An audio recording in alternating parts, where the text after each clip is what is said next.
L'Afrique, c'est le continent qui a connu le plus de coups d'État dans le monde. En 73 ans, il y a eu 221 coups d'État réussis et tentés. Et ça va pas en s'améliorant. Rien que ces 2 dernières années, 14 tentatives de coups d'État ont été recensées en Afrique. Donc on se pose la question, que se passe-t-il? Il y a une épidémie de putsch. Quels sont les points communs entre ces putschs et quelle est la part de responsabilité de la France dans ces affaires? En résumé, pourquoi y a-t-il autant de coups d'État en Afrique? Dans cet épisode, je vais vous expliquer comment les régimes de 5 pays francophones ont été renversés en Guinée, au Mali, au Burkina Faso, au Niger et au Gabon. Mais avant ça, qu'est-ce qu'un coup d'État? Un putsch. C'est un soulèvement orchestré par un groupe politique armé en vue de prendre le pouvoir. Dernier pays en date à avoir connu un putsch, c'est le Gabon. Alors, au Gabon, il y avait une famille au pouvoir depuis 55 ans, c'est la dynastie Bongo. Il y a eu le père, Omar, puis le fils, Ali Bongo. Et lors des élections fin août 2023, Ali Bongo a été élu pour un 3e mandat. Mais en fait, ces élections étaient entachées de fraude. Et donc, des militaires ont décidé de renverser le pouvoir. Une grande partie de la population a même soutenu les putschistes car le pays est dans une impasse politique à cause de cette dynastie Bongo. En Guinée, en Afrique de l'Ouest cette fois, les militaires ont décidé de prendre le pouvoir car Alpha Condé avait modifié la constitution afin d'être élu pour un 3e mandat de président. Si vous voyez l'état de nos routes, si vous voyez l'état de nos hôpitaux,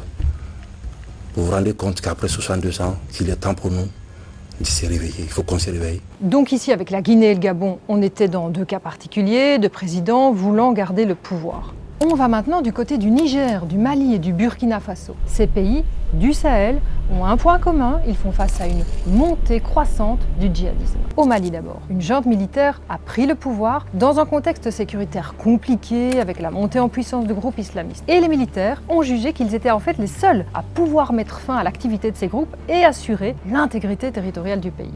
Le Burkina Faso, lui, il a fait face à 2 coups d'État en 2022. Et le contexte est plus ou moins similaire à celui du Mali. Au Niger, le coup d'État est aussi arrivé dans un contexte sécuritaire compliqué et dans un climat social tendu.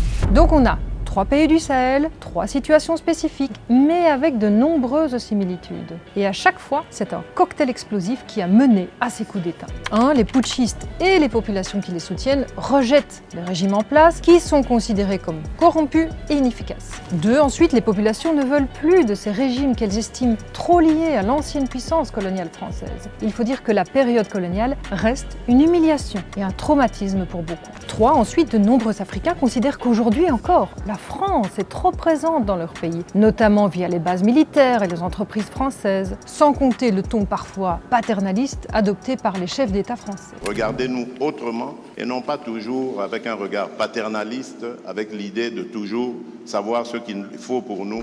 4. Il faut aussi dire que ce rejet des régimes arrive dans un contexte de montée du djihadisme que ni les autorités, ni les forces françaises ou d'autres pays d'ailleurs ne sont arrivés à endiguer ces dernières années. Et puis 5. Le mécontentement des populations est aussi en partie exploité et même renforcé par le groupe paramilitaire Wagner, russe, présent, alors de manière avérée ou non, dans certains pays africains. Et Wagner attise la colère de la population à coup de désinformation et de fake news. Donc pour résumer, les coups d'État au Niger, au Mali et au Burkina Faso s'inscrivent dans un contexte du Sahel très tendu, différent de celui de la Guinée ou du Gabon. Mais il y a un point commun à tous ces pays et qui explique aussi les putschs militaires. C'est l'échec du rêve démocratique promis aux populations. Et ça commence après 1960, quand les anciennes colonies françaises prennent leur indépendance. La France veut alors maintenir ses intérêts dans ses États post-coloniaux, c'est ce qu'on appelle la France-Afrique.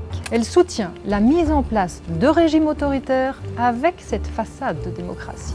La France a donc souvent fermé les yeux sur les dérives, la corruption et le manque de contre-pouvoir. Aujourd'hui, la démocratie, ça veut donc dire corruption et clientélisme pour beaucoup d'Africains et surtout pour les jeunes. Plus de 50% de la population africaine a moins de 25 ans. Et ces jeunes, formés, souvent diplômés, se retrouvent en fait sans emploi ou occupent des emplois sous-qualifiés. Et ils attendent de véritables politiques de développement que les régimes en place n'arrivent pas à concrétiser. D'où cette volonté de changement pour une meilleure gouvernance.